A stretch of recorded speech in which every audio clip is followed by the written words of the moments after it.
How we doing, Charlotte? Yeah. Give it up again for Lee Daniels. Are you ready to send Pat McCrory packing and send Hillary Clinton to the White House? Yeah?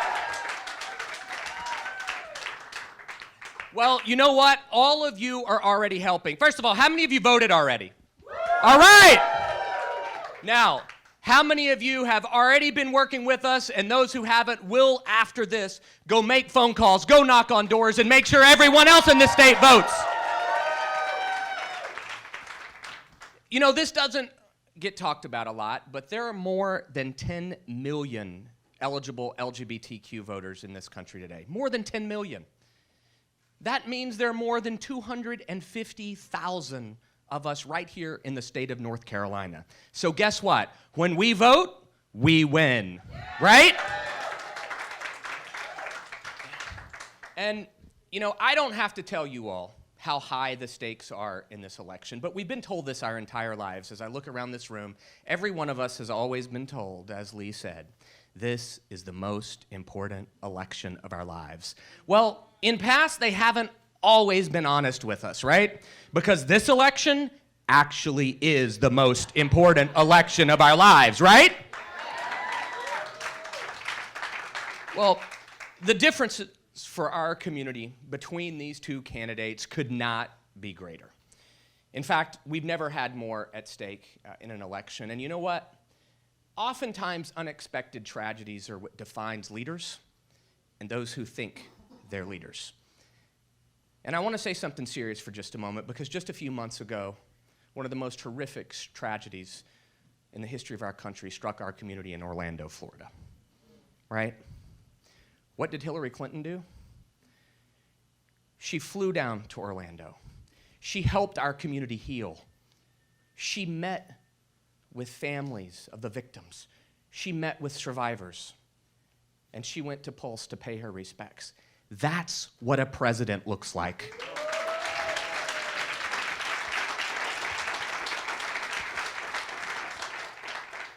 On the other hand, what did Donald Trump do? Within hours of that tragedy, Donald Trump took advantage of that moment and cynically tried to use it for his own political gain.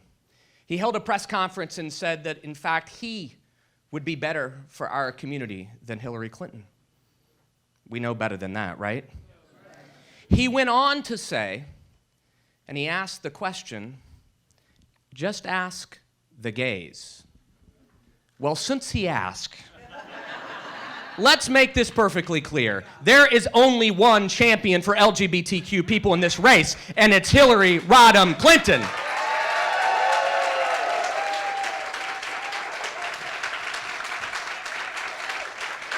And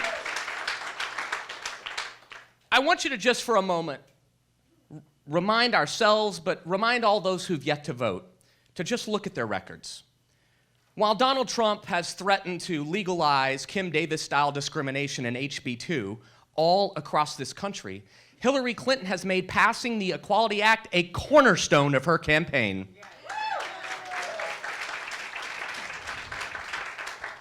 And while Donald Trump chose as his running mate a man who tried to divert critical HIV and AIDS funding in order to fund so-called conversion therapy.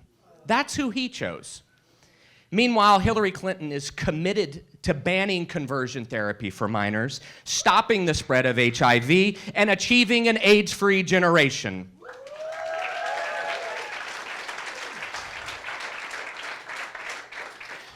And while Donald Trump is a true embarrassment on the world stage and cozies up to brutal dictators like his campaign's own chief technology officer, Vladimir Putin, long before all of that, Hillary Clinton made LGBTQ rights a cornerstone of American diplomacy and gave that historic and bold speech in Geneva where she declared that gay rights are human rights and human rights are gay rights. So there is only one champion in this race that will protect all of our progress and ensure that we move this country forward to a more equal and just place. And no one knows that better than our next speaker. She is someone that many of you know and have known all of her adult life. You know her as the daughter of a former great president. You know her as an incredible mother of two.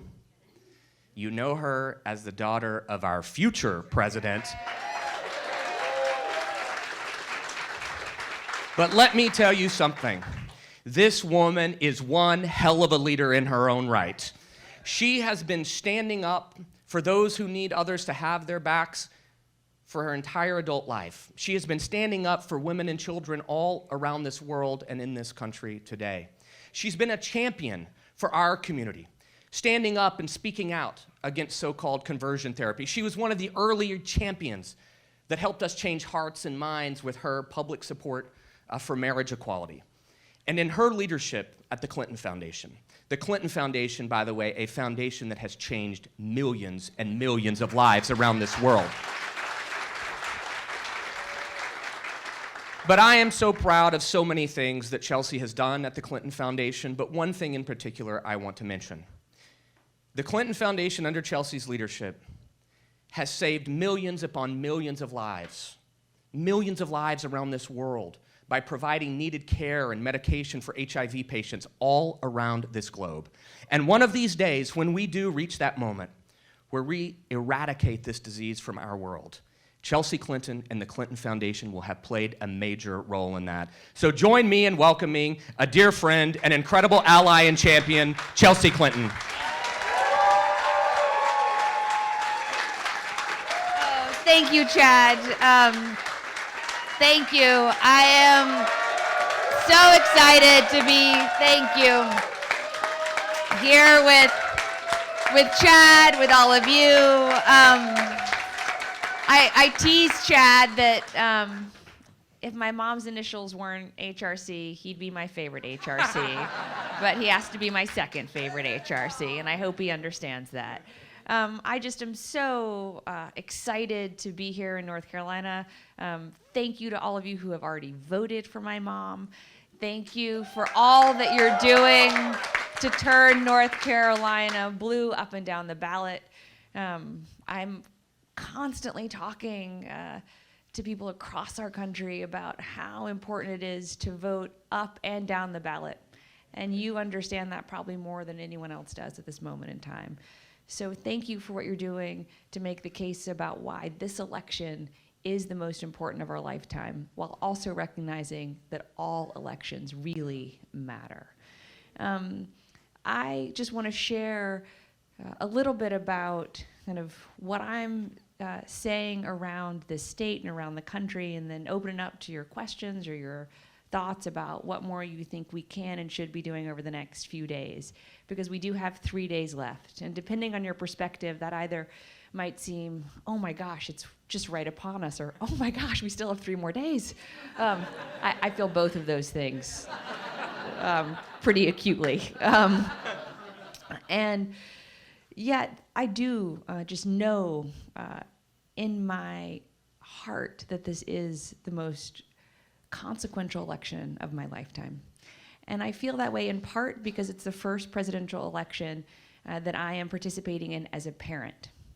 And I didn't know I could care any more intensely about everything I already cared really passionately about until I met my daughter Charlotte a couple of years ago.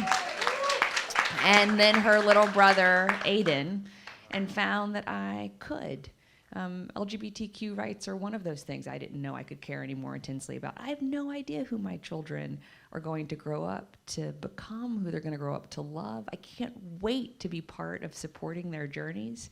And I know that I want them to grow up with friends, classmates, colleagues, a generation where that's true for every child.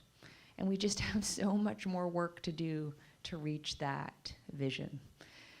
So a couple of the stories that I carry closely in my heart and share on stages like this across North Carolina, across our country, that illustrate to me why we have to defeat Donald Trump. and then a couple of stories that illustrate to me why we have to elect my mom. So I met a mother in Pennsylvania about 6 weeks ago. After an event, shaking hands, urging people to register to vote, hopefully to support my mom. And she said, "Can I share part of the reason I'm supporting your mom?" I said, "Yes, thank you."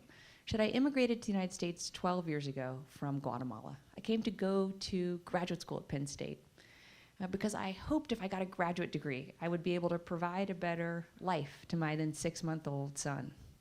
She said, "I got a job here, and now he and I are both proud American citizens." She said, at the time she was telling me the story, he went back to school less than 2 weeks ago, and he's already had 3 different kids in his middle school say to him either, "Go back to Mexico," or "I can't wait until we build a wall to keep people like you out." I didn't know I could hear anything more heartbreaking than that until I met a little girl here in North Carolina who, after an event, grabbed my hand and she said, "Your mom must win." I said, "I agree, she must win." And I asked her name. She told me her name. She told me she was 8 years old. And I said, "Well, why do you think she must win?" She said, "2 reasons." I said, "Well, I have lots of reasons, but what are your 2 reasons?" And she said, "Well, 1, it's time for a girl." I said, "Yes, it's time for a girl." And then she looked at me and said something that broke my heart. She said, "Well, because if Donald Trump wins, the boys in my school," she's 8 years old, she said, "the boys in my school say my dad's gonna have to go back into the closet and there are monsters there." And I looked at her and I said, "There are monsters there and we're not gonna let that happen." So we have to prove that love trumps hate is not just a slogan.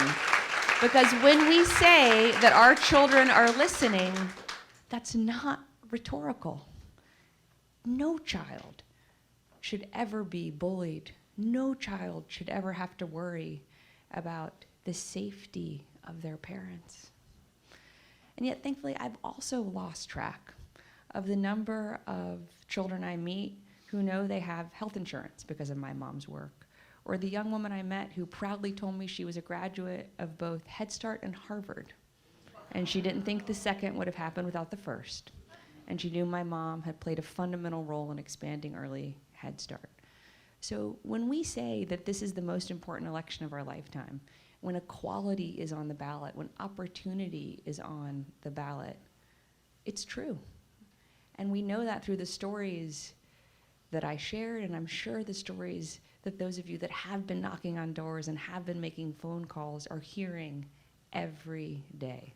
So we do have 3 more days.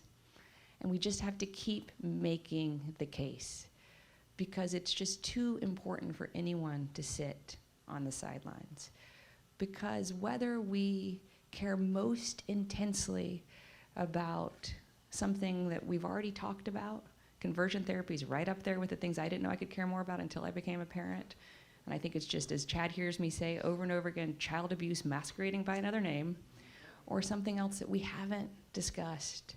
It really is all being voted on. So just thank you for all that you are doing. I hope now you'll ask questions or share stories of what more you think we can equip you with as you keep making the case about why everyone has to vote, because no one wants to wake up on November 9th thinking we could have done more. And I just am so grateful to HRC for all that you are doing. I'm so grateful for all that you're doing on gun violence prevention, and just on so many other fronts, because we cannot be complacent, and we have so much more work to do. So even though you're my second favorite HRC, I couldn't imagine life without either of my HRCs. So thank you, Chad, for all you're doing. Thank you. So I don't, can we sit? Thank you. Hi, Chelsea. Hi. My name is Crystal, and I'd like to kick us off with a question. My question is, over and over again, we've heard that this is an election that is one that is most important of our lifetime. But we've also been hearing that voter turnout is low among African American voters. What would you say to encourage or inspire those who haven't voted yet, or those that may be losing faith in the American vote? Well, I would say, one, Crystal, you know your friends, your families, your classmates, people in your life better than I do. And I think voting's very personal. So whenever someone says to me, well, why should I vote? I always say, what do you care about? Because whatever it is that you care about, Crystal, or that your friends or family care about, it is on the ballot. And so I think if we root this election kind of out of the rhetoric and into what we want and hope for ourselves, our families, our community, our country, will win. I would also say that it is important, and I don't know how old you are, but I imagine I'm probably older than you. So I'm 36, so I am older than you. So I've lived through at least one more election than you have. In that this is unprecedented. I mean, I never thought I would see in my lifetime the almost normalization of hate speech that seems to be kind of the main strategy of Donald Trump and his campaign. The almost daily diet of racism, sexism, Islamophobia, homophobia, jingoism, demeaning rhetoric against Americans with disabilities or Americans with mental health challenges or our veterans. I mean, I didn't think I would see any of that, much less all of it. And so I would hope kind of for your friends who might be turned off by that to say, the answer is to not be complacent, because we can't let what we should always take exception to become unexceptional.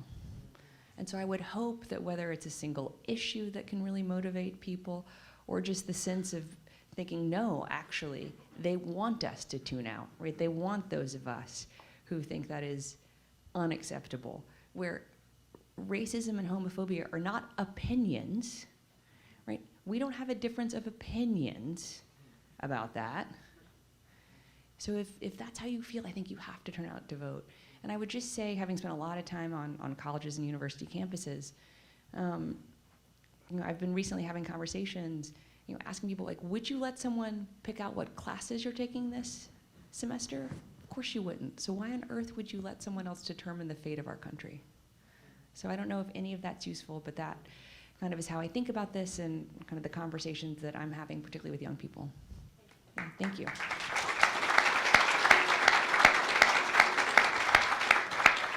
Yes, ma'am. Hi.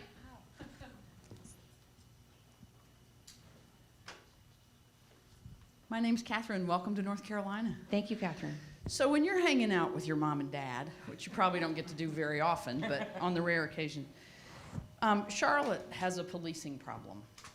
And we've had it for a really long time. And Charlotte is sadly exactly like cities all across our country. And many of the issues, I candidly think that it's much harder. The challenges you face with equal policing are much worse if you're black than if you're gay, but you certainly will face some if you're gay, and especially if you're transgender, and God help you if you're transgender and black. Then your problems with police are much greater. We've all heard we need implicit bias training, blah, blah, blah. But what are some, I would love to have hope that there really are policies or practices that can be driven from the top that will make a difference. What can you tell us in this arena? Where can we go? What do we ask our city council members to do? How do we fund the change that we need to see? And it's got to start with the guys who carry guns for a living. So thank you for your question, and thank you also for mentioning your city council. Because in some ways I think this ties to the first question that was asked around, what do you say to people who kind of have lost hope in the system? I think one of the challenges that we're seeing in this election cycle is the failure to teach civics in much of the country now for many years. And we only require civics in about 12 states. That's very different than when I was in public school in Arkansas and I had civics embedded in both my 5th and 8th grade curriculum. Because you clearly understand that it matters sort of who's sitting in the White House, but it also matters who's sitting in the city council when we think about criminal justice reform. And I am asked often on college and university campuses about equal rights, about the environment, about higher education accessibility, and also about criminal justice reform. And sometimes when I have more time to have a real conversation, I say, well, do you know who your district attorney is? And almost no one ever knows who the district attorney is. Or do you know who's on your city council? They don't know who's on their city council. You know, for places that have elected sheriffs, do you know who your sheriff is? No. So I think that for people who kind of feel that this is also a real question about equality and equal rights in our country, and is a real test of our kind of American values and a lived experience, we have to not only keep this on the agenda of our next Madam President, but ensure this is on the agenda up and down the ballot. So kind of what my mom has said is from the federal level, and this is something that she said in her first policy speech in this campaign, which was actually on criminal justice reform, now well more than a year ago, was that she thinks the federal government can provide funding to local police departments around the country, but the federal government can't mandate that local police departments use that funding for implicit bias training or for body cameras or dashboard cameras or ensuring they have better data and analytic systems, because one of the challenges too is that we actually don't know in a reliable way how many unarmed young African American men or unarmed anyone has been hurt or killed in police-involved incidences, because we don't have a unified tracking system.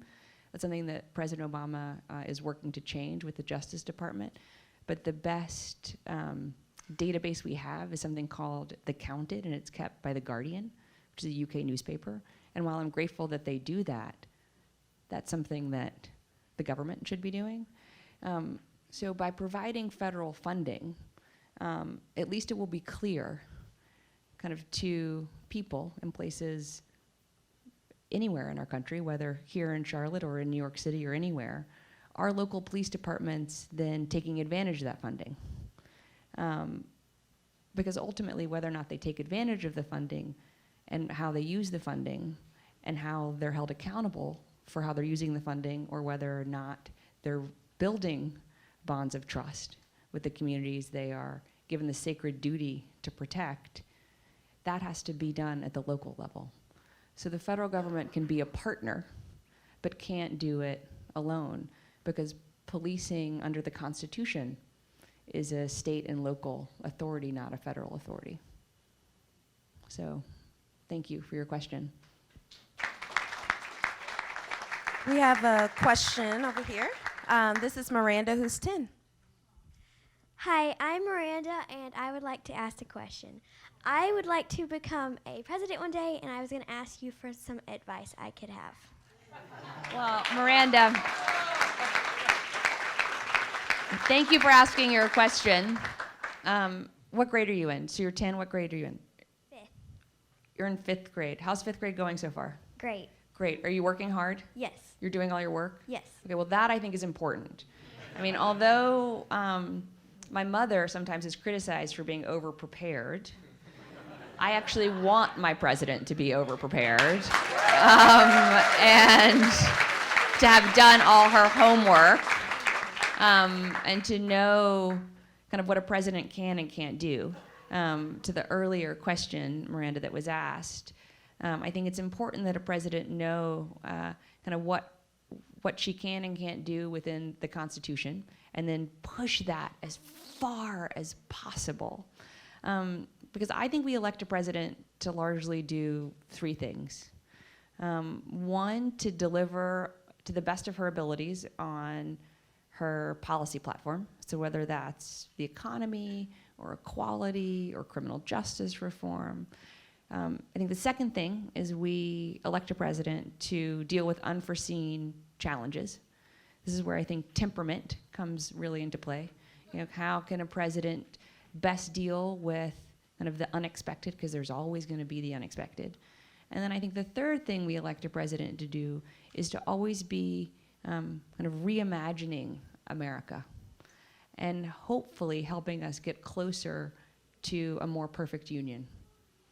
So I think you have to think, Miranda, about how you can develop the skills and the experience to help you articulate what you think is right, and hopefully the skills and experience to help you deal with unexpected challenges, and spend a lot of time thinking about how you make the case to people who are both inclined to agree with you and also people who may not be inclined to agree with you, so that you're hopefully helping us get toward a more perfect union. But I think doing your homework is really important. And I'm not just saying that because you're 10 and in 5th grade.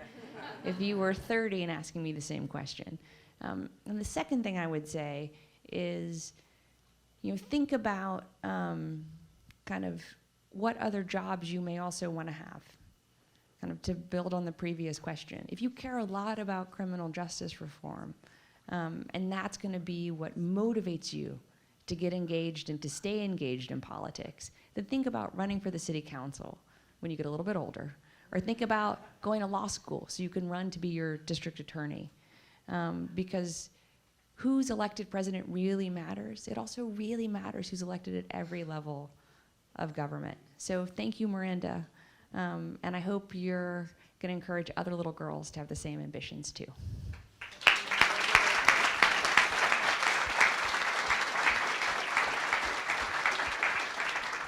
Hi, I'm Nick. I'm a senior in high school at Audrey Kell. And I just want to say thank you for your mom's support of the HRC, because it really helps out in my sister's life. I love her a lot, and I just want to support her as much as I can. So thank you. Thank you, Nick.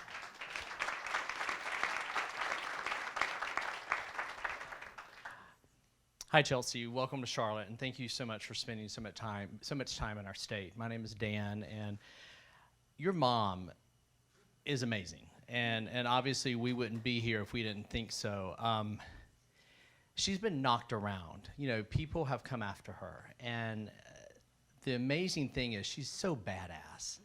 And sorry, I didn't mean to say that, but how does she do this? Because it's like there's a great graphic I saw on Facebook that said, "For those who want to come for me, don't." And it's a photo of your mother, and I think it just shows her persistence and her resilience and her passion for what she's doing, because she could have a much easier life in the private sector because she wouldn't be on the platform so much with people coming at her. So where does she get her strength? Where does she get her passion and her energy to literally get up and do it again? Get up and do it stronger. Get up and do it bigger. And we're talking about her today. We want her to be our president on Tuesday. But how does she do it? I'm amazed by her strength. Well, I'm amazed too. And I'm asked this question a lot. And I have to say I'm incredibly moved to be asked this question by a man, because it's almost always women who ask. So thank you for also seeing her as a role model. My oldest friend in the whole world is here. She's sitting in the front row. I'm going to embarrass her now. Our mothers met in Lama's class. I've literally known her my whole life. Oh yeah, you can applaud for Elizabeth. And I spend a lot of time thinking about an election 30 years ago, which Elizabeth lived through with me. It was 1986, and my dad was running for re-election as governor of Arkansas. And he was running against a man named Frank White. And Frank White literally represented the worst of Arkansas's past. He had been a governor of Arkansas before, and he was an active segregationist and sexist. He had opposed Brown v. Board of Education. Miranda, if you haven't learned about that in school, it's what forcibly integrated our public school system. And still in 1986, he was unapologetic about his bigotry. And while he was running against my dad, he spent a lot of the campaign attacking my mom. And he attacked her for being in the pocket of the special interest of the poor. Because in 1986, she was the chair of the Legal Services Corporation, so overseeing legal aid throughout the country. And she had just brought the first public early childhood education program to Arkansas that we'd ever had. And she was leading an effort to reform Arkansas's public school system. And he said, oh, she spends all this time with low-income families. she can't be sympathetic to middle-class concerns. But his favorite attacks, at least as it felt to me at 6, he reserved for attacking my mom as a mom. And he would say, "Oh, poor Chelsea, right? Poor Chelsea, like she must never see her mother. We always see her mother with other people's families. She clearly cares so much more about other people's kids than she cares about her own kid." Now, I remember at the time thinking that was just bonkers because I saw my mom a lot and I was really proud of what my mom was doing. I was really proud that in first grade I knew what legal aid was, right? I was really proud that she was working to make the public schools better. I was in the public school system at 6. But my parents treated this as a real teachable moment. And I'm really grateful that they did because it gave me a framework of how to think about challenges that would come, as well as a window into how, particularly my mom, kind of thinks about public service. So we would have debates, and we would have 2 types of debates. We would have debates where someone would play my mom, my dad, and the moderator, and I would get to pick the debate topics. And the debate topics are the things that you would think a privileged, lucky white kid would pick, right? I didn't have to worry about food on my table. I didn't have to worry about a roof over my head. I didn't have to worry about a safe neighborhood to play in. I didn't have to worry about a good school to go to. So I was concerned with, like, why didn't we have recess every day, right? Or the quality of school lunches. But we would have serious conversations about, like, why I thought we needed to have, not sloppy joes twice a week for lunch. And then we would have a second type of debate where someone would play my dad and someone would play Frank White and someone would play the moderator. And we would start off talking about the same things, and pretty quickly whomever was playing Frank White would just start saying terrible things about my mom because that's what was happening. And the lesson my parents were teaching me was the first is what we hope politics is, right? And the second is what politics too often is. But my mom has always lived in the first, right? She has never forgotten about kind of whatever she's fighting for, advocating for, and more importantly, as demonstrated for the things that Frank White was attacking her for, who she's fighting for, and why she's engaged in the first place. And then as I got older, and we could have kind of not just role-playing conversations about kind of what was happening in the echo chamber that had just no bearing in my lived life with my mom as my mom, or my kind of really lucky front row seat to her career as a public servant, where she said something to me then that we talked about a lot over time, and that I also think a lot about in 2016, that it's important to take serious criticism from serious people seriously. So when I was little, that was my parents, my grandparents, Elizabeth's parents, my teachers, my brownie troop leader, my softball coach. But she also told me it was really important to take unserious criticism from unserious people unseriously.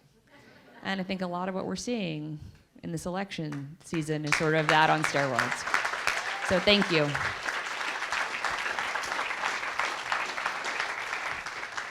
We have time for one more question for Chelsea. Oh, sorry. Hi, Chelsea. How are you? All right, what's your name? Dimitri. Hi, Dimitri.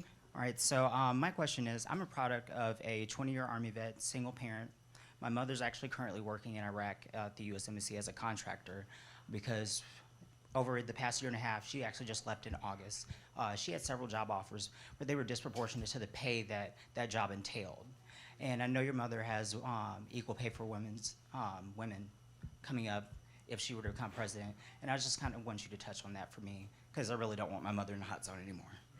Well, Dimitri, I don't want your mom there either. So I hope she gets to come home soon. And thank you for your question. I think on wages, this is one of those issues where there couldn't be a stronger contrast, right, between Donald Trump, who says that wages are too high, and my mom, who every time I hear her talk about raising the minimum wage, every time I hear her talk about that, hear her talk about the need for equal pay for equal work. And for my mom, that's both about women. It's also about Americans with disabilities. Because the only legalized pay discrimination in our country is that it is legal for employers to pay Americans with disabilities less than 1/3 of the federal minimum wage. That is unconscionable. So we have to raise the minimum wage, and then we have to finally get to equal pay for equal work. And we have to do that through a few ways.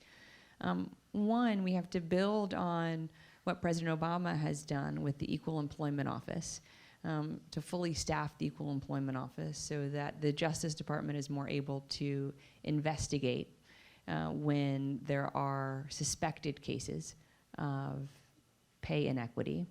But two, we need more transparency, both to enable the Justice Department to do that important job and as a deterrent to companies that for too long have taken advantage of the fact that there haven't been enough people holding them accountable for the legacy of paying women, and particularly women of color, unequally. So forcing companies to actually publish kind of what they're paying by grade of employee and by gender is hugely important as a deterrent, but also as data so that we can better hold employers accountable. And the last thing I would say to this conversation is that it's really crucial that we also remediate the legacy of pay inequity in Social Security, because so many older American women who rely on Social Security are still bearing the legacy of pay inequity. Their Social Security is less because of a lifetime of unequal pay. And so the government needs to help make whole women on Social Security so that at least while they're on Social Security, they are being paid equal to what men are receiving on Social Security, instead of still being disadvantaged because of choices that their employers made over their working life. So thank you for asking that question, Dimitri, and I hope your mom gets to come home soon too. All right, join me again in thanking Chelsea Clinton. Thank you, Chad. Thank you, HRC. Let's turn North Carolina blue. All right.